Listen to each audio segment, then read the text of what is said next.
Hi all, welcome back to Computer Organization course. We'll get started. So today we will start with the fifth chapter, that is the memory system, and this is the marks split up.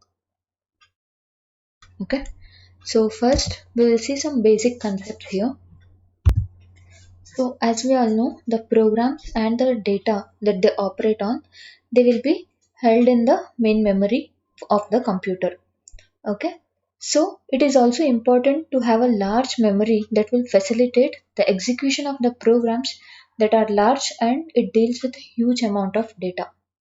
So ideally what we would like is the memory should be fast, large and inexpensive. But it is impossible to meet all these requirements simultaneously. So if you have increased speed and size, but it comes with the increased cost also.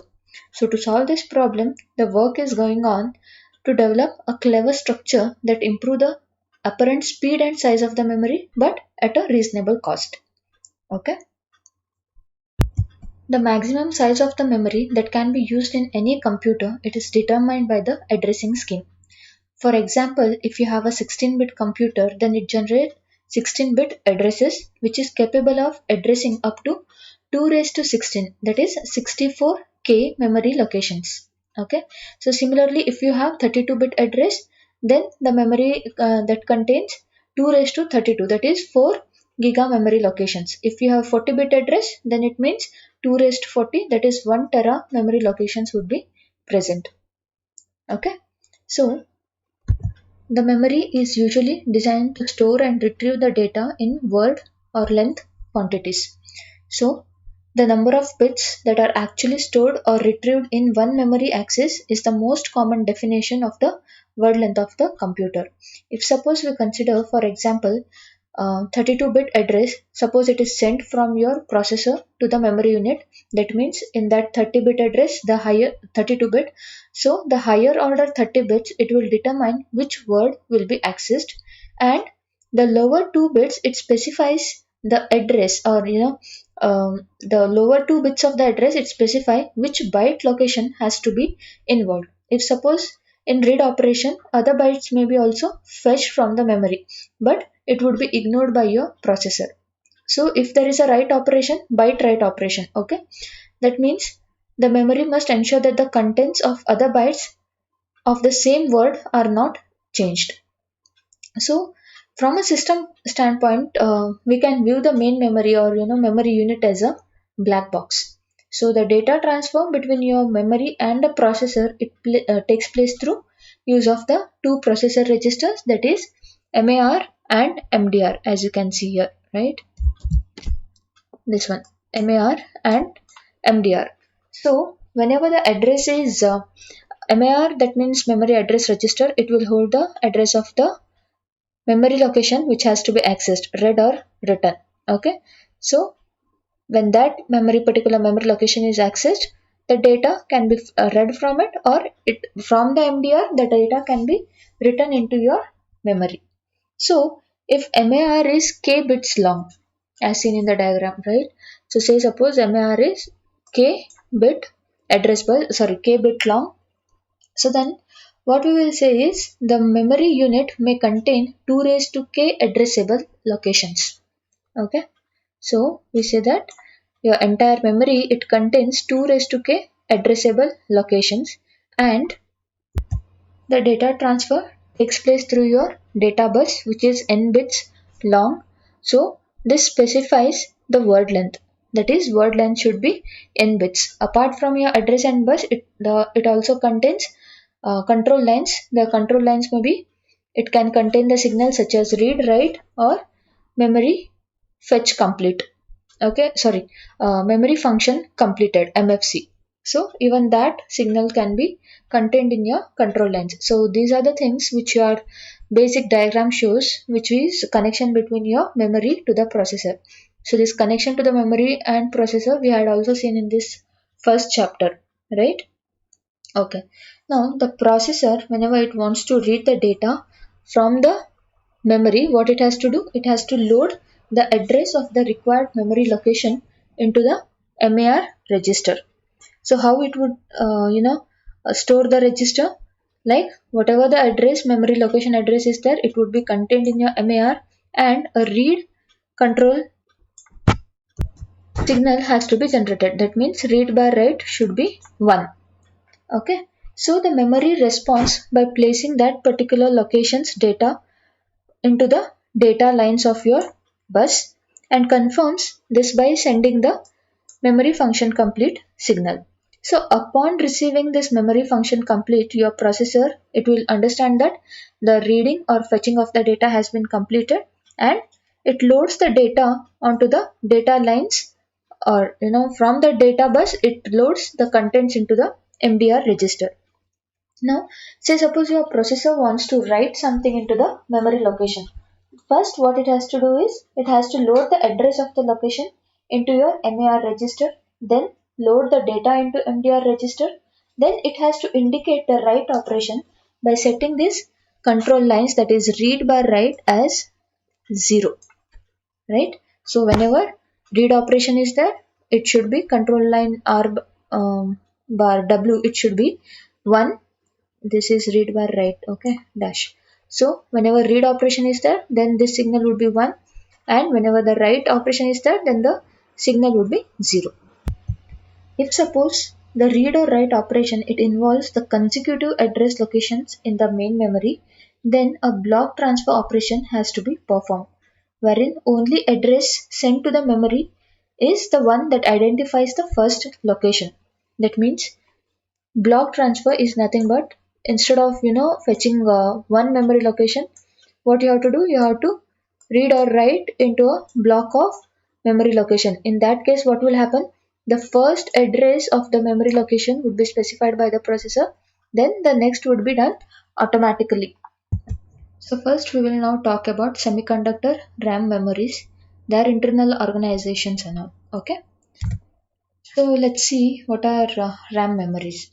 So your semiconductor memories are available in a wide range of speeds, like from 10 nanoseconds to 100 nanoseconds. So this was first introduced in 1960s. At that time they were expensive than the magnetic core memories, and later on they replaced these magnetic core memories. So due to the advanced technologies in VLSI, the cost of the semiconductors memory, they dropped dramatically, right? So as a result, they are now used in exclusively in implementing of the memories. So in this section, we will discuss the characteristics of this semiconductor memories. So first we will see the internal organization of the memory chip, right? So let's see what your how your memory would be represented and how it will work. So this is the diagram for the organization of bit cells in a memory chip. So your memory cells, okay, these are all your memory cells, okay. This entire thing is a memory, remember, right? So the memory cells, they are usually organized in the form of an array, which means rows and columns, right? So in which each cell, this thing we call it as a cell, right? Each cell, these are all cells, right? Each cell, it is capable of storing one bit of information, either a 1 or 0. So this is a basic example of it. So this diagram is a basic example. So each row of the cells, it constitutes of a memory world. Let me show you, right? So here the cells of the rows, okay, these are all the cells, okay. Say suppose these are all the cells and this is one row, this entire thing is one row. So all the cells in a row, they are controlled or connected to a common line called as word line. Here you can see, right, W0, this is a word line. So W0, W1 till W15. That means here 16 words are there. Okay. So each word line is connected to all the cells in a row. So I said these memory cells are organized in the form of an array. That means in the form of an rows and columns. So these are the rows and these are the columns, right? Now each row or each cells in that row would be connected to a word line which is connected to the address decoder. Fine. Okay. Now the cells in each column, that is this one, the cells in the each column are connected to a sense bar write circuit. So these are connected. All the cells in a column, they are connected to this sense or write circuit by the bit lines, two bit lines, okay, which are complement of each other.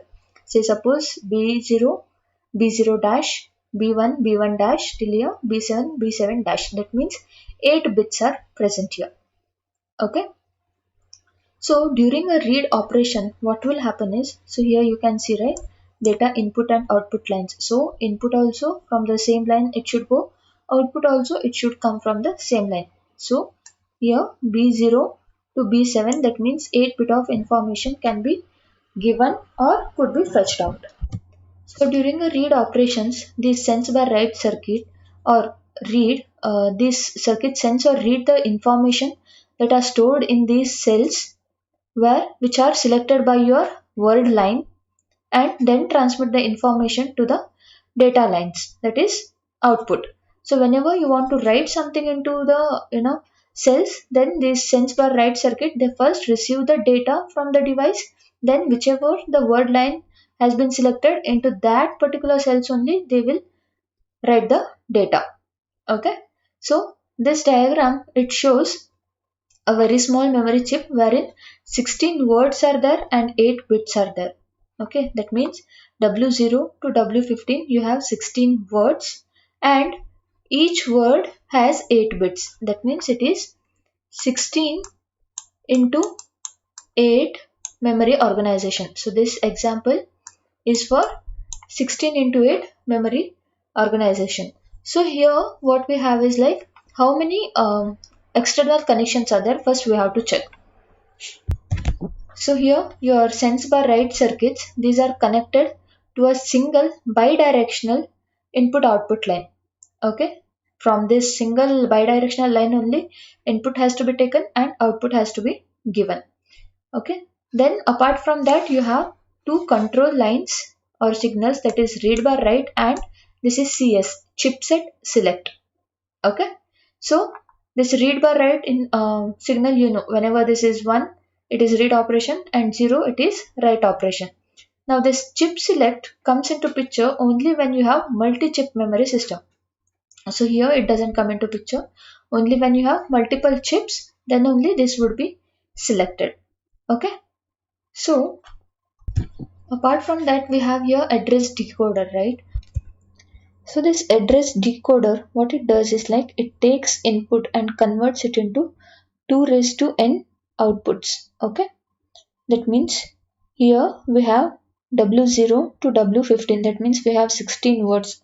So instead of having 16 address lines, what we can do is we can use a decoder, that is the input has to be given such that the output is 16. Okay, so here as you can see A0 to A3 we have 4 inputs, right, 4 address lines. So what will happen is, so if you have 4 address lines, so the output should be 2 raised to n, that is 2 raised to 4. So 2 raised to 4 is 16. So that here we have 16 word lines and we have 8 bits over here, that is B0 to B7. Okay. So here as we all know, I said this is a example of 16 into 8 memory. Okay.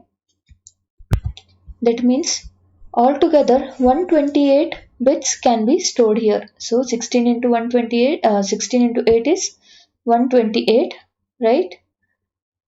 16 8s are 128. So 128 bits can be stored here.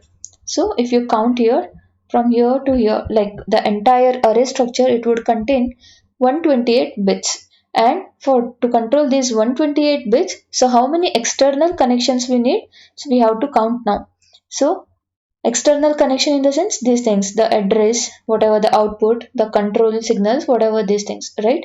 So we have now the external connections, that is 4 address lines, right, plus we have how many data lines here, how many bits of data, that is 8, right, B0 to B7, that means we have 8 lines of data. Apart from that, we have one read bar write signal here and one chip select signal here. That means again two things plus 2 here. Apart from this, what will happen is you have two more connections, that is power and ground. Okay, so you have power and ground as well. So for this, to control 128 bits or 16 into 8 memory chip, altogether you need is 16 external lines. Okay, so you would need 16 external lines. So how do you split up this 16 is like in this way: 4 these address lines, 8 the data lines, 2 for these things, that is chip select and read write, and another 2 for power and ground. Okay, so now we will consider a slightly larger memory that has 1k memory cells. 1k is 1024. Okay, so now this example is over. Let us take another example wherein we have 1k memory cells. 1k is nothing but 1024. Okay.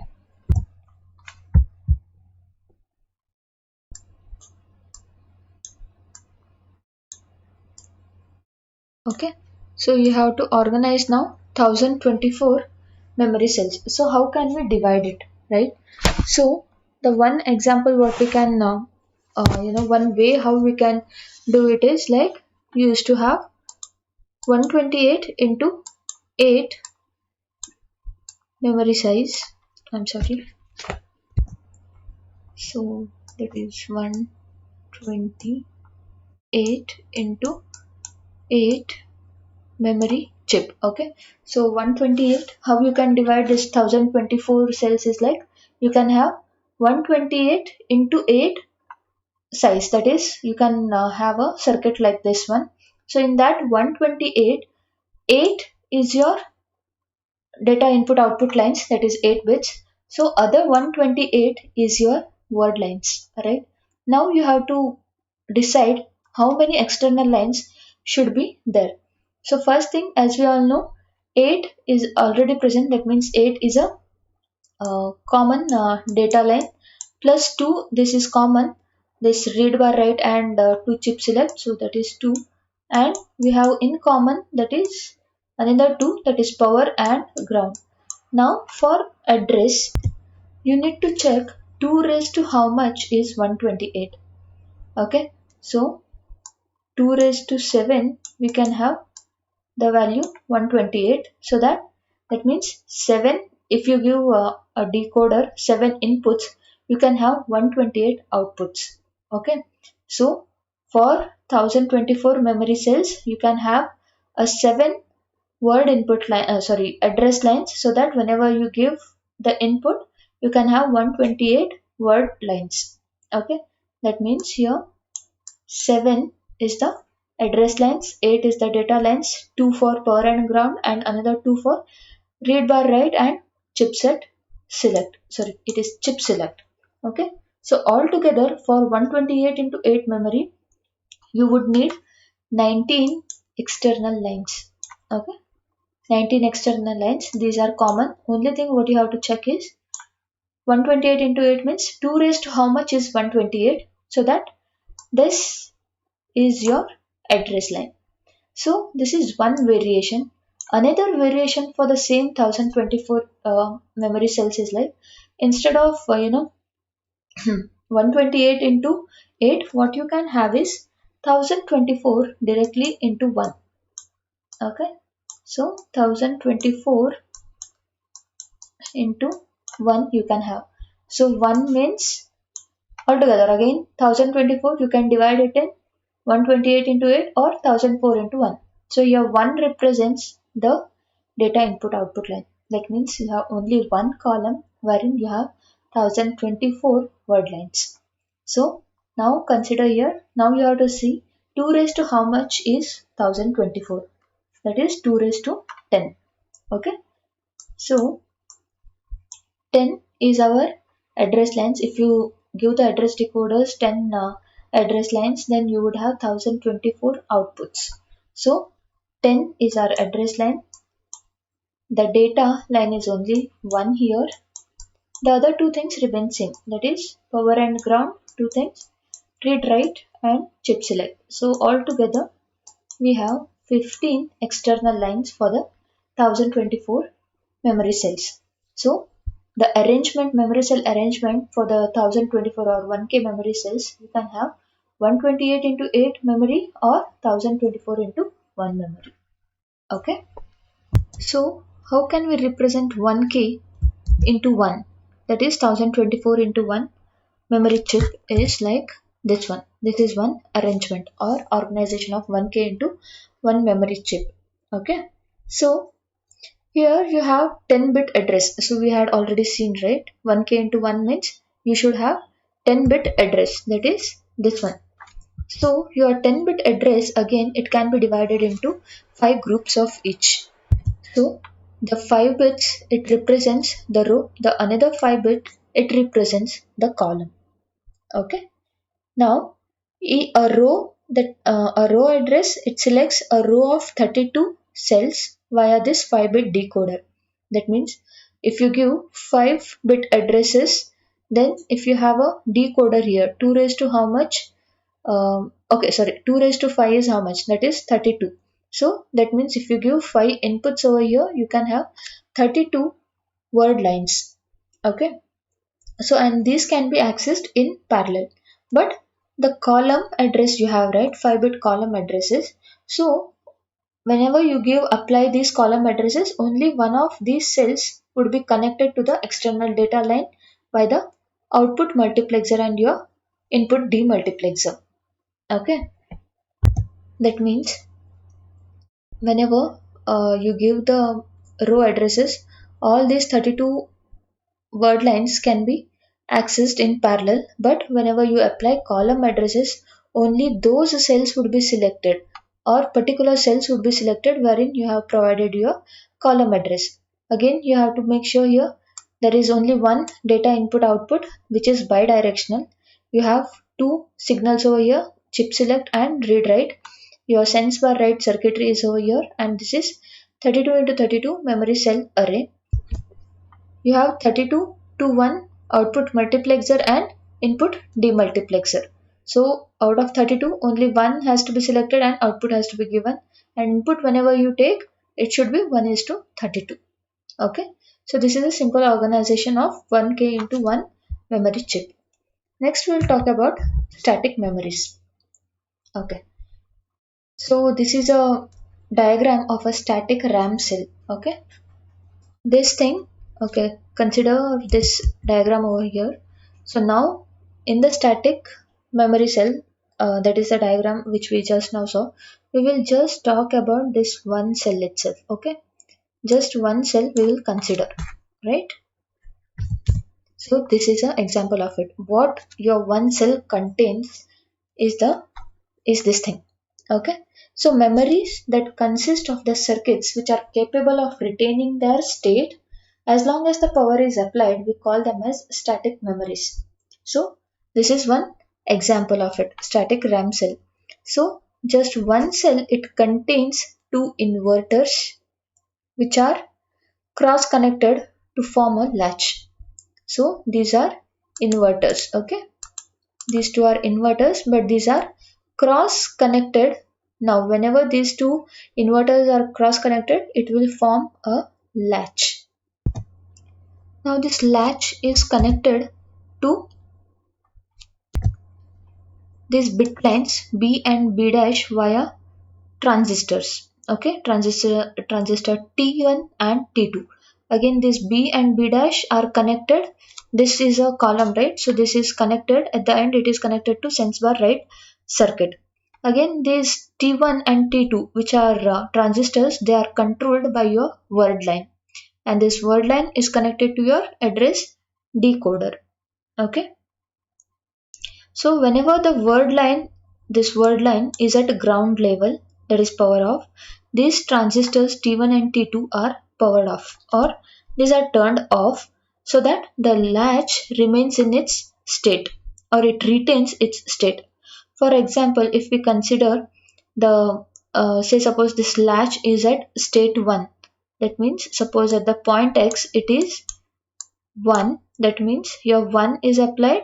Whenever this 1 it goes through the inverter, it will be 0, and again y point it would be 0, right? And y whenever it is given to the inverter, it would be 1 year. That means the latch status is 1 over here.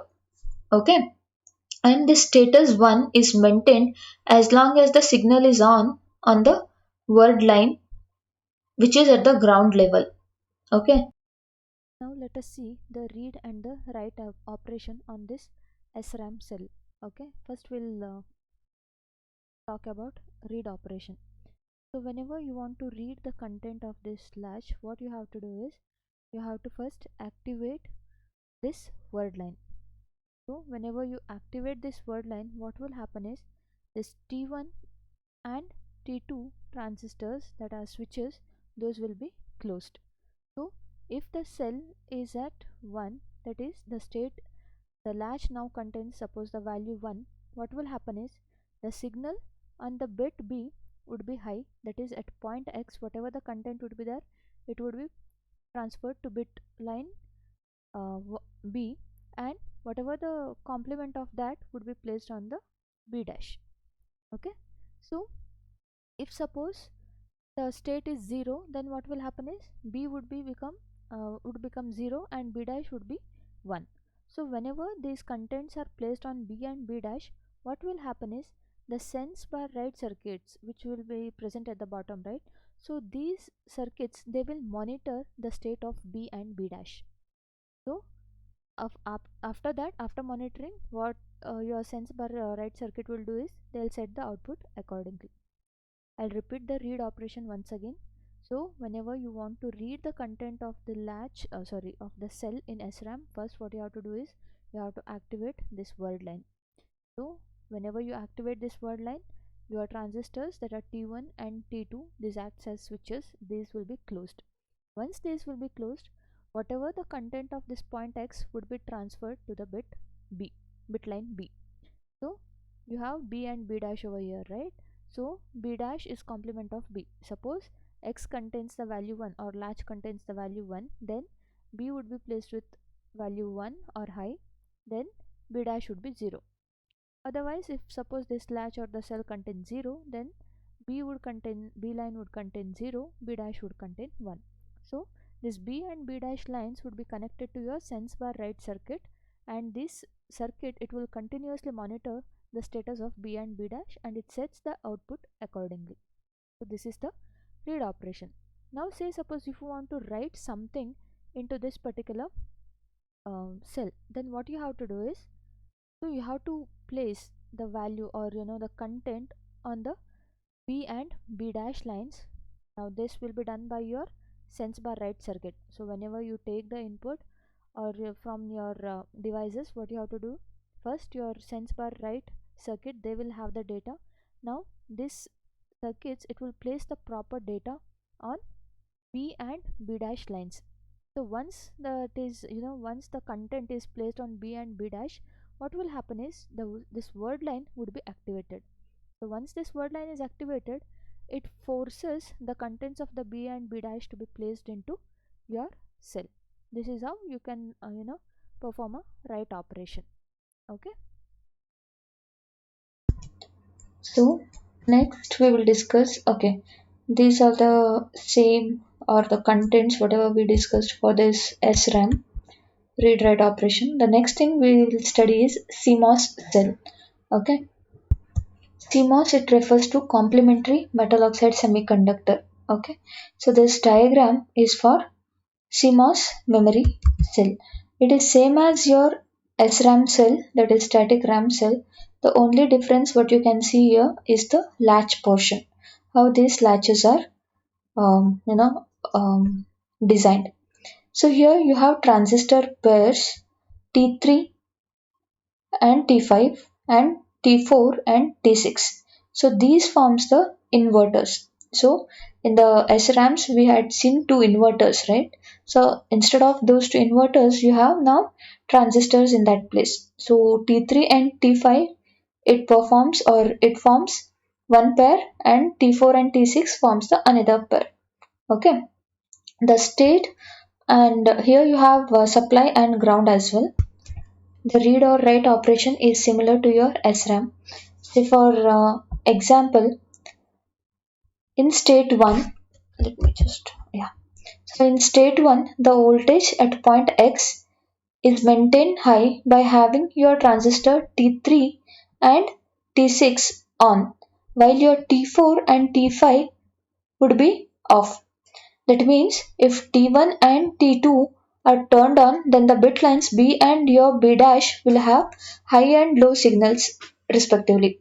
The power supply, that is the voltage, this one, right? This voltage V supply, it is 5 volts in older CMOS cells, and now it would be around 3.3 volts in newer versions. So you have to make sure here the continuous power is needed for this cell to retain its state. If the power is interrupted in between, the cell's contents would be lost. So whenever the power is restored, okay, the latch will be, the content or the state of the latch would be in certain stable state, but we cannot ensure that it is the same as your old state of the latch, like which was before your interruption. So we say that your SRAMs are volatile memories because their contents is lost whenever the power is interrupted. The advantage of this is it consumes low power, and this can be accessed very quickly. The cells can be accessed very quickly. So in applications wherever speed is crucial factor, you can use SRAMs. Okay. Next, we will have a quiz. The question is, how many external lines are needed in 16 into 8 memory chip organization? You have got a minute of time to respond to this one.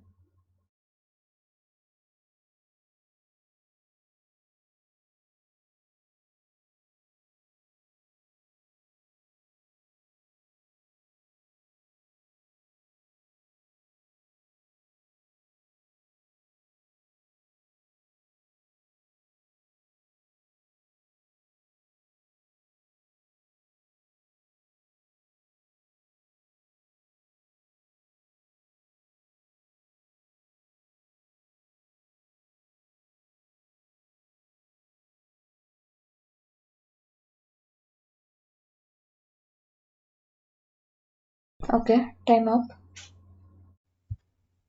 That's it for today. We'll conclude our session. Thank you.